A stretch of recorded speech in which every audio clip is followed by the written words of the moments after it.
Quelles sont les 10 catégories d'effets magiques? En magie, les effets peuvent être très variés, allant des illusions visuelles les plus simples aux manipulations les plus subtiles.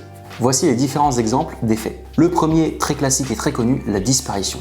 Un objet ou une personne disparaît totalement d'un endroit. Les grands classiques sont les disparitions d'objets dans les mains du magicien ou de quelqu'un sur scène. Le deuxième, l'apparition, l'inverse de la disparition. Un objet ou une personne apparaît souvent de manière surprenante et inattendue.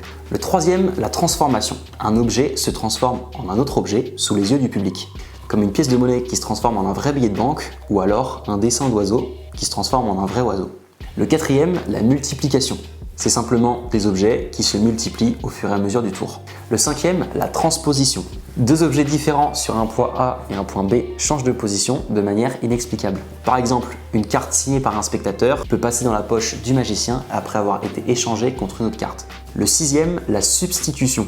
Un objet est substitué discrètement par un autre sans que les spectateurs ne s'en rendent compte. Par exemple, un objet est montré dans une boîte et quand elle est rouverte, l'objet n'y est plus. Le septième, la lévitation. Un objet semble défier la gravité sans qu'on comprenne comment. Ça peut être avec un objet, par exemple qui s'envole, ou avec une personne, quelqu'un qui marche sur le mur sans tomber. Le huitième effet, c'est l'évasion. Le magicien se défait de ses liens comme des cordes, des chaînes ou des cadenas, souvent de manière spectaculaire et totalement incompréhensible.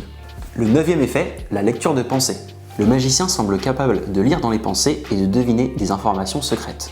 Et enfin, le 10e effet magique, c'est la prédiction. On peut appeler ça vulgairement un coup de chance. Le magicien fait des prédictions apparemment impossibles sur les futurs choix d'un spectateur ou d'une situation. Et forcément, ça se réalise exactement comme il l'avait prévu. Chacun de ces effets repose sur des mécanismes de psychologie, de perception et de manipulation.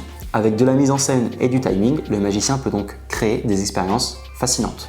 J'espère t'avoir appris quelque chose et si tu cherches maintenant des animations ou des spectacles, tu sais qui appeler. Quant à moi, je te dis à très vite.